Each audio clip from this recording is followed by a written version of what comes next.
Our season continues outside of a gas giant in the Greater Jivian region of the Outer Rim territories. A small fighter drifted out of fuel nearing the planet's gravitational field.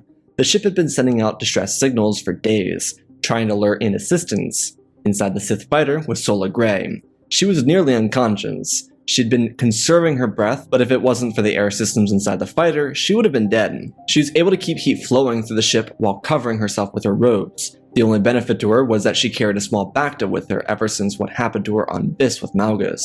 She was trying to get in contact with anyone that could be considered an ally, which at this point was anyone who wasn't a Sith or a member of the Sith Empire. All she could think about is what happened in the previous days, but all of it seemed like a blur. She remembered everything from the dream of Skywalker to the death of that traitor. Perhaps she was too brainwashed to see it before. Sola waited in silence, just pondering over the same thoughts again and again. She looked at the readers for life support system and the air systems. They were nearly depleted. Her hope had run its course. The Sith would get the Starforge, and the galaxy would be lost. She prepared to send out one more transmission with the hope that someone would be able to take her knowledge and send it outwards. She hadn't told anyone where the Sith were going or what they had. She was hopeful that she could use that information to receive medical attention before going anywhere else. As she waited, she could hear a number of ships exit hyperspace from behind her. Sola's skin crawled, and she felt shivers scale her spine. She couldn't see out the back of the ship, and she held herself tighter, waiting to be blown away. Not that she could assume whoever had come was going to save her.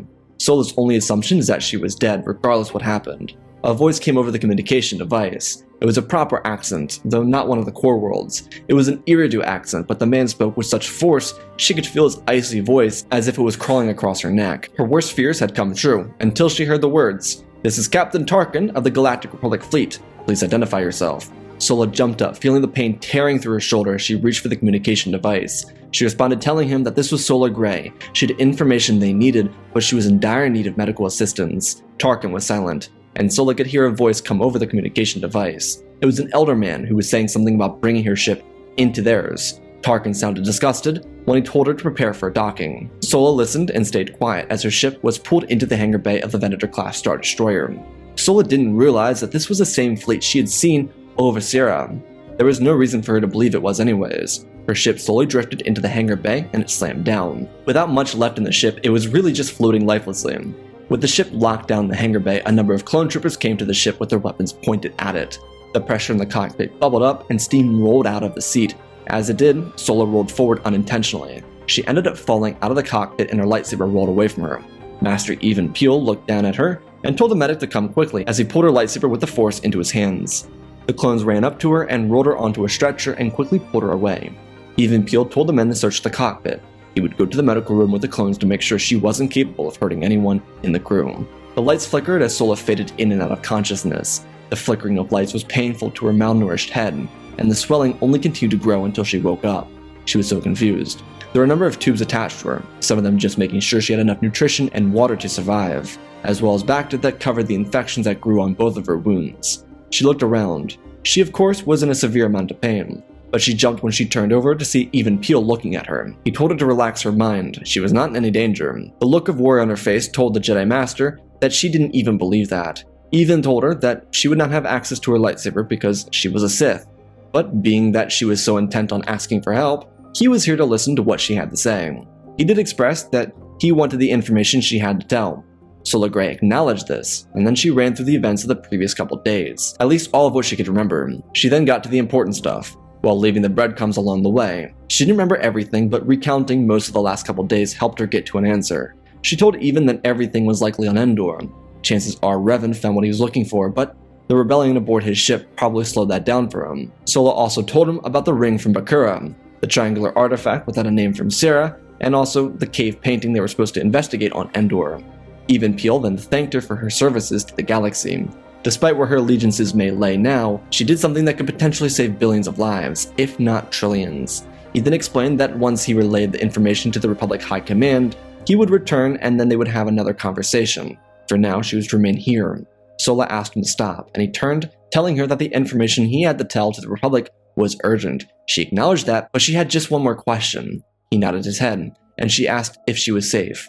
Even Peel told her that she was as safe as anyone aboard the ship was. He smiled at her and left the room. Sola put her head against a pillow on the bed and closed her eyes. On the bridge, Even Peel revealed all the information to the Jedi across the stars. The call was filled with individuals from an assortment of different locations. Anakin Skywalker was able to inform the Jedi about a Sith that he was calling the Ghost. Anakin twisted the truth and told the Jedi they encountered the Ghost on Malastare, but he escaped. Windu and Plo, on the other hand, were having no luck in finding any clues relating to the Starforge, aside from the sword that Plo found on Mandalore, though the information on the sword was currently being analyzed on Ahch-To by Jocasta Nu and the rest of her archivists. Tarkin pulled up a holomap of what they believed was at Endor, based off the previous readings they had from the Battle of Serra. The Jedi Council looked at the information and then suggested that instead of an all-out assault and the chances of losing the artifacts, they send a covert op team. Anakin asked if the Tython 4 were available, and Windu told him they were not. Currently, they were on Biss trying to do a rescue operation. They could not be disturbed. Their entire purpose was to save as many people as they could and then get them off planet before the Sith Empire made a move for the other two worlds. Tarkin suggested that the Jedi use one of the more elite squads for this mission, and while Tarkin's comment did come off a bit backhanded, considering the success of the Tython 4 had on their first mission, he was right. With Revan, Malak, and a number of angry Sith on Endor, it'd be better if the Jedi sent a more successful unit. Tarkin pulled up the records on a command table for Delta Squad. They just finished an assassination mission on one of the Sith leaders. It wasn't a Sith Lord, but a Master Sith, or something along the lines of that. Tarkin told the Jedi the squad could be on Endor within one rotation. The Council and the rest of the Republic High Command was in agreement with this. As the session was dismissed, Captain Tarkin called up upon Delta Squad, and the leader of the squad answered. His name was really simple and to the point. It was Boss. Tarkin called RC-1138 and told his squad what their mission was. They were to go onto a forested planet of Endor and search for these artifacts provided by the former Sith Sola Gray. Their mission was entirely reconnaissance. They were to not engage with the enemy. If they engaged, there would be reason to be court-martialed. There was a reason for this, and it was because Tarkin and the rest of the Republic could not afford to let the Sith know they were closing in on the Starforge. As of right now, Tarkin and the rest of the Republic High Council believed that the Sith didn't know they were on their trail, which was correct. There were only a couple assumptions, but there was no legitimate confirmation that the Republic was actively chasing down the Starforge. Tarkin told Delta to make sure that they knew that. Boss told him that it was perfectly understood and they would do their mission in accordance with what he laid out for them. The transmission ended and Tarkin looked down at the Jedi Master Even Peel and told him that the Commander Squad would likely be able to accomplish their mission within 2 rotations. They hadn't failed a single mission yet. Even looked at the Republic Captain and asked what was on his mind. Tarkin expressed that there was nothing on his mind. He was just eager to get the artifacts so they could get to this war-ending weapon. Master Peel told the Captain that they had to be patient and trust the Commander Squad would be able to finish their mission. Tarkin nodded his head and turned to walk to the front of the bridge. He even looked at his captain and then realized that he probably got one of the most difficult naval officers in the Republic Navy, but he would make do with it. Peel understood that Tarkin had a strong disdain for the Jedi, and because of that, he would likely be difficult for Jedi to get along with, but in a time like this, they needed more allies than competitors. Outside of Sullust, a small Republic shuttle jumped to hyperspace. Boss turned around and looked at each of the members of his squad. Fixer, Sev, and Scorch. They had just successfully killed a Sith. It wasn't an army, it was just an individual and a couple others that were traveling with her. Sev executed her from a distance and the rest of the squad quickly moved in and killed the rest of them. The Sith was on Sullust because she was trying to expose a weakness in the Republic lines. She found that the Republic wasn't on planet and she was establishing a forward command post that could be used as a listening post. That didn't happen though. Regardless, Boss informed the squad of everything they knew, and he put up a holomap and showed the currently known and understood locations of everything on Endor. There wasn't much, but essentially all Boss was given by Tarkin was information revolving around Ewok migration patterns. They typically moved around the same areas but changed where their tree fortresses were. It was simply to confuse their prey during migration season. Essentially, they kept all their structures but moved into different ones to confuse the hunt. It worked efficiently, and so according to Boss, they'd likely be in the middle of the quadrant where their cave systems were. He then continued and suggested that they'd be going into these caves first, unless they were able to find any sign of a temporary base of operations on the ground for the Sith. Fixer asked what they would do if there was a base on the ground, and Sev told him that they'd get what they came for. Boss agreed, though they would be avoiding interacting with any of the Sith troopers and/or warriors. This was an entirely covert operation, according to Captain Tarkin. Sev expressed that he didn't like the idea of Tarkin having any control over this mission. Boss looked over and agreed, but they didn't have any choice at the moment. They continued to plan for the mission until they arrived at a hyperspace just outside of Endor's gravitational pull. Scorch and Fixer made their way to the pilot's seat, and Boss got behind the two of them and looked over to see what they were seeing. The Sith fleet was orbiting just outside the planet. They would luckily be able to get down to the surface undetected from this location. Boss gave them the clearance to begin the landing procedure onto the planet. The sun didn't rise on the surface yet, so they quickly found an open patch of grass and landed. Boss opened up the ramp and told the boys to pack light. Sev was getting his sniper configurations ready. Scorch, on the other hand, was looking for something. Fixer asked what he was looking for, and Scorch asked if they had an Ewok spray. Sev laughed in the background as he walked down the ramp with everything he needed and got down to the tall grass. Fixer laughed at Scorch too, but Scorch was serious. He didn't want to kill them. He heard they were cute, but he was also terrified of the idea that they would run into an Ewok and he might have to kill it. Boss patted Scorch on the shoulder and told him that they were specifically avoiding the Ewoks. Within minutes, the squad was on the ground. The clones quickly pulled some branches and other natural materials to shield the cover of the ship. Obviously, it wasn't much, but it was better than nothing. It was still relatively dark, but the sun was beginning to peek through the clouds and the tree line. A soft breeze crawled between the trees, and the squad got on their way as they moved quickly. Sev was already looking through the trees with his infrared scanner. There was nothing ahead of them. Fixer was looking through his energy scanners and said that there was a power source that was currently operating in front of them. He didn't know what it was, but it was pretty large. Boss told them that they would avoid it as best they could. He pointed to the left as the clones moved forward. It was a small rock formation, and he wanted them to climb it. If they could, perhaps they'd be able to get a good readout on what they were dealing with. As the clones began scaling the rocks, they were stuck. A number of Sith troopers were running by on patrol, and Boss stopped all of them as they looked down. The 4 commandos held onto the rocks as best they could, without moving, but it was getting difficult. Being that everything was still wet from the night, they'd have to grip harder than they would otherwise. Scorch looked down, and then the boss was scanning the Sith troopers as they stopped and looked around. The leader of the group told them to continue forward, suggesting that they get back to base before Malak woke up. They had a long day ahead of them. Boss made a hand signal at Fixer, and the clone commander gripped his zip line and used it to swing across the rock wall and latch onto a tree. Fixer wrapped his arms around the side of the tree and used his boots to ignite some dagger-like objects to hold him in place on the side of the tree. Fixer was able to gain his balance as he leaned over the side of the tree and lowered his wrist. He tapped the button on his wrist device and fired a small bug that flew through the air and slammed into the ground. Fixer cursed to himself as he reloaded it and had the other bug self-destruct. He rolled his wrist back and aimed a little higher, trying to account for the wind and distance to make the last trooper. He didn't want to overshoot a shot because if he did, he could expose their position to the Sith troopers if they were paying attention. While they could be dumber than rocks, he didn't want to risk that one trooper not being stupid. In his mind, it would be the one time the trooper wasn't stupid, and he couldn't risk this mission. He pulled his arm and fired again and watched the small bug device glide through the air. It slammed into the backpack of the Sith trooper. Perfect shot. Fixer turned back towards his brother and grabbed the line and unlatched his boots from the tree and swung back. Boss spoke quietly, but he told them to ascend the rocks faster. They needed to see where the Sith troopers were going. There was clearly a reason they were scouting out the area, or at least checking the perimeters. Once they got to the top of the rocks, they started running along the banks. Sev had his sniper configuration open, and he was tracking the troops that just ran past them. The other commandos were running ahead of him. Sev put his rifle down when Boss told the squad to stop. This was going to be a big problem for them. The commandos dropped to the ground and hid behind a displaced log.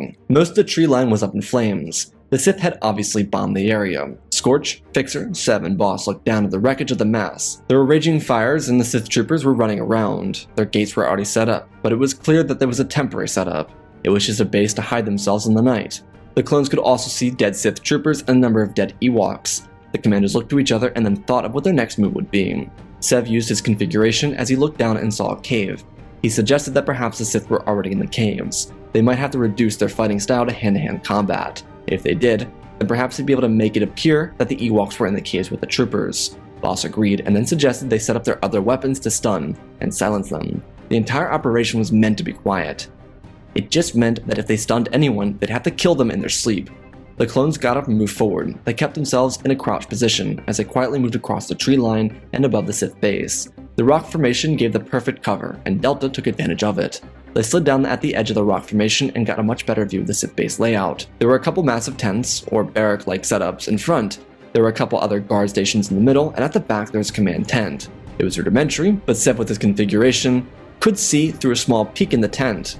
He was telling them that an individual they referred to as Malak seemed to be awake, and he was talking with someone on a hologram. It may have been the Revan individual mentioned earlier in the debriefing. Boss asked if there was anything else they could get. Sev said there wasn't. The hologram ended and Malak turned around and stormed out of the base, telling the troops to prepare to move into the cave systems. They had to find the artifact they were looking for. They didn't even know what they were looking for at the moment, but they had to go into the caves. From what the clones could pick up, it seemed like the Sith hadn't gone deep enough into the cave system to find what they were looking for. Boss felt something behind him and turned around and was shocked when a spear was pointed towards his face. He sighed. Of course, the ones who found him were the Ewoks. Boss spoke quietly and calmly to his boys and told them that they'd be very calm. Scorch asked why, and he looked to Boss He was holding his hands up. Scorch whipped around, which forced a number of Ewoks to jump back and then point their spears at his face. Fixer and Sev were a lot cooler about their moves as they turned back around and looked at the Ewoks standing before them. Boss told them to take off their helmets. Scorch asked why, but Fixer told him to just do it. Chances are the Ewoks assumed they were the same as the Sith troopers. Each of the clones, while keeping themselves hidden, raised their helmets above their heads and lowered them. Boss told Fixer to get some food out of his backpack.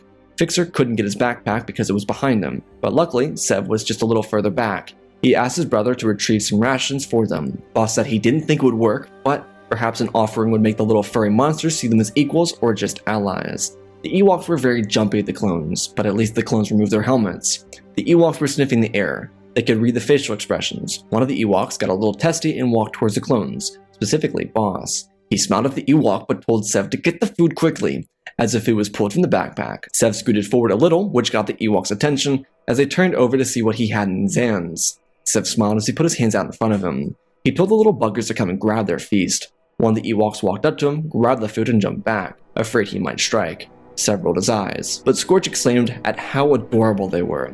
Boss told Sev to keep his cool. Fixer wanted to die. This was the worst thing ever, literally the worst. He didn't want to be around the Ewoks, and now he had to barter with them. Surely this couldn't get any worse. The other Ewoks came up to Sev and grabbed their food.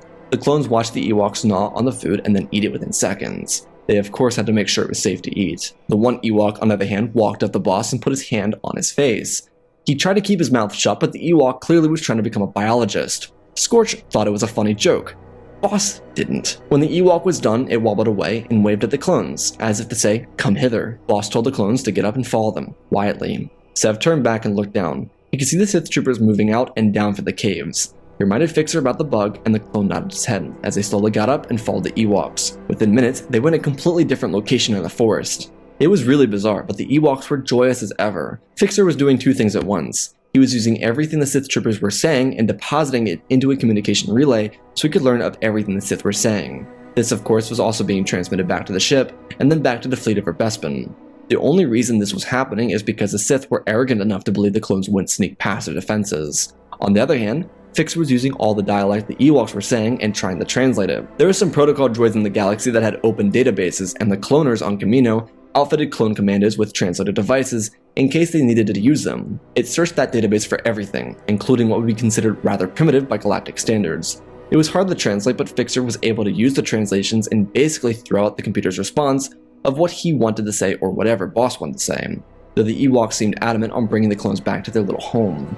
When they got there, the clones were taken aback by the ingenuity of the little murder teddy bears. They were really quite the group of geniuses. The clones were welcomed into the tribe by the tribal leader, and through Fixer's shabby communication, he was able to make it clear that they were here to help. The tribal leader wanted nothing more than the Sith to be gone, so they agreed to help the clones. Boss gave some food rations to the Ewoks, believing that if they could find whatever they came here for, it wouldn't be that big of a deal of a trade. Plus, there were plenty more rations inside the ship they arrived on. The Ewoks took the commanders across the trees to the outer edge of their village. The clones were able to look down and see the entire Sith camp without being detected. Though as they were admiring the advantageous position, a shuttle descended from the skies, and the clones and Ewoks took cover. Boss leaned over and watched as the vessel landed and the shuttle doors opened. The steam rolled off and it was hard to see, especially from the angle they were looking down at. Though it became clear that they were looking at the head honcho. Boss asked Fixer if the bug was still active. It was, and luckily for them, Fixer got it right the second time. The bug was stuck to a bag that was inside of a command tent. The only reason Fixer knew this is because that's where the signal was coming from. Sev pulled his rifle out and scanned the area. Inside the camp, they listened in real time as Revan seemed really disenchanted with everything as of the last few days. Revan was pacing around the command tent, talking to a number of people. One of them was the commander from the operations here, or at least the one that had replaced the previous failure, Coriel Su. The particular commander couldn't use the Force. Wonder why Revan selected him. As Revan landed, he was preparing to go back down into the caves, but he received a call from the Sith. Malgus was expressing his failures to move past Biss. They were also officially confirming the death of Darth Xana, which left a bitter taste in the mouth of Darth Bane. His apprentice was killed by a Mandalorian. How depressing. They didn't realize that a Jedi Master from the High Council showed up during that battle. Regardless, they continued on with more pressing information, because Exar Kun was expecting results from Revan. He was extremely disappointed with the turnout lately, even though Revan made significant progress in the days leading up to this. As was becoming more and more evident to the other Sith, most of everyone was getting tired of Exar. His nature was so disturbing, and they couldn't stand the way he put himself on a pedestal, acting as if he was better than anyone else. There was nothing coming out of his campaigns, so it was just him boasting about nothingness in all honesty. Revan told them that he would find the rest of their artifacts and then they'd be able to get to the Starforge. In the meantime, why don't they think about hunting down, destroying, or even killing some of the Jedi Masters on that hit list of theirs? Exar turned to the other Sith and asked if there was any progress. Kreia expressed that Nihilus had success against Skywalker. It was time for the others to pull their own weight. The Jedi Council was the most dangerous threat in the galaxy, because a continuation in their kind meant that Skywalker's training could become complete, and he could wipe them all out. Vitiate, the hidden shadow who never spoke during these meetings, decided to finally speak out, and told them that they shouldn't fear the might of Anakin Skywalker. He was nothing but a bug to the power of Vitiate. Revan rolled his eyes under his mask. Nothing was more infuriating than Exar and Vitiate having a measurement contest. They didn't do it all the time, but it was frequent enough for it to become really annoying. Plus, why was Vitiate even talking in the third person? Revan told the Sith that if they weren't pulling their own weight, then he didn't want to hear it. There were apparently thousands of these artifacts hidden across the galaxy, and yet the only one to get a hold of not just one but two was Revan, not to mention that Malgus nearly lost one of those artifacts because of the Sith he nearly killed. He was confused, but he explained that Malgus' actions likely caused a betrayal on his ship. Malak walked into the room and listened. He knew that his master wasn't being truthful, but he was trying to make a point about the failures of the Sith since their initial victory. Their overconfidence was hurting them more and more. If they kept allowing such overconfidence to riddle their ranks, then the Jedi would find the Starforge before them. Exar reminded the Sith of who they should be hunting, and he spouted off the known names of the Jedi Council members, though at the top of that list was Mace Windu and Plo Koon. The other X Factor was Skywalker, Morden, and their students. The Sith nodded their heads and bowed, leaving the call. One didn't, but Malak did notice as he started out of the room. Revan followed Malak out and told him to go deeper into the caves and continued looking to the third side of the painting. Sev got a holo readout of the side of the triangular artifact that was passed to Malak and watched the Sith apprentice walk away. Revan turned back and made his way into the tent. Sev and Fixer continued to maintain their op as Scourge and Boss, took the readout and showed it to the Ewoks to see if they could show them where it was. The Ewoks were a little taken back by the colors of the holomap, having never seen one before, but then they looked closer and then realized what it was they were looking at and started to get excited. Inside the tent, Fixer and Sev listened in as Revan asked if the channel was secured. Bane nodded his head, and so Revan asked if there was any luck on having found Skywalker. Bane shook his head. He told Revan that it seemed the mission statement provided by Exar was enough to keep the troops in line. Despite their disliking of Exar, they collectively knew Skywalker was deadly. Aside from the ever so confident Vitiate, obviously. Bane did express that what he last knew of Skywalker was his retreat from Thifera. Chances are he's still either on Malastare or he was moved from front lines for such a daring action. Revan expressed that it was incredibly important for them to find Skywalker at all costs. If they didn't, then they would perhaps have to face the likes of the rest of the Sith by themselves. And while there was no reason to doubt themselves, Skywalker could make it much easier. The call was ended and Revan opened up one last call, demanding that more supplies come down. They were going to make a temporary stay, just a little bit more permanent. As he said that, he departed from the planet, in hopes that Malak would just finish the job for him. Fixer took all the information and relayed it back to the fleet over Bespin, before shutting down the comlink on the ship to make sure it didn't receive anything going back and forth, or just to make sure the Sith didn't accidentally discover it. The clones got up and followed the Ewoks. There was a back way into the caves. The Sith were just using the more accessible location. By this point, it was around midday on the planet. The sun was beaming down, and the clones descended to the floor of the planet with their allies. The Ewoks were so stubby, so the clones had to walk slower, but it was alright, it didn't matter, as long as they got to where they were trying to go. The forest was getting much more lush and beautiful as they continued their walk with the Ewoks. Something the clones hadn't realized up until this point is that the Ewoks were actively acting as sentries for them. The small murder mittens had a keen sense of smell, and anything that was not familiar to them was hostile, aside from the clones. That was done because of their armor and the distinct difference in smell from them to the Sith. So, as they tracked their way through the forest, the Ewoks were able to keep the clones at a safe distance from any enemies, as they got them down to the cave system.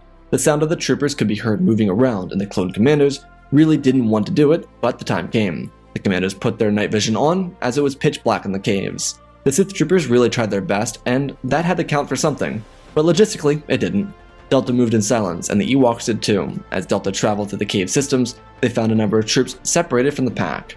The Ewoks were going to avoid them, but the clones were not. Sev ran forward and pulled out a vibro blade, ripping into one of the troopers' necks before snapping the neck of another. The commandos kept quiet as they slowly lowered their bodies to the ground. The Ewoks got the sense of what they were doing. They were playing the murderous version of hide and go seek, except the Ewoks were the seekers, and the hiders didn't know they were hiding. The commandos continued to ravage through the Sith ranks, ducking under rocks and pulling people under, killing them quietly. or hiding behind barriers and doing them dirty. It was truthfully disrespectful, but Delta operated on an unworldly level.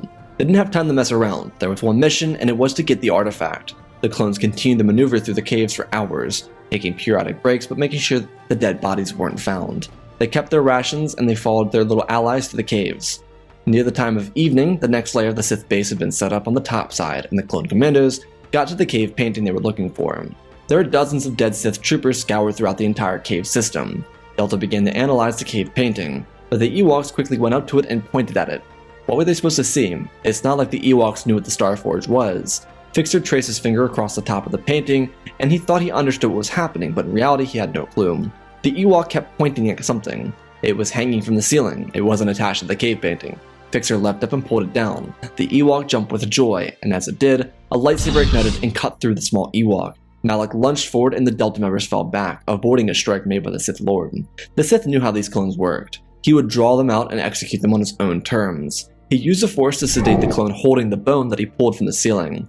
Malak had to assume that the clones had found the right artifact. If not, then this would be pointless. Malak reached up and crushed the cave support and watched it crumble in front of him onto the other clones behind him, as he picked up the one clone commando who was knocked out and lugged him over his shoulder. Malak laughed to himself. He'd been watching the clones do their little game of hide and seek for hours. He knew his men would never catch on to it, but the cynical side of him wanted to play the game too.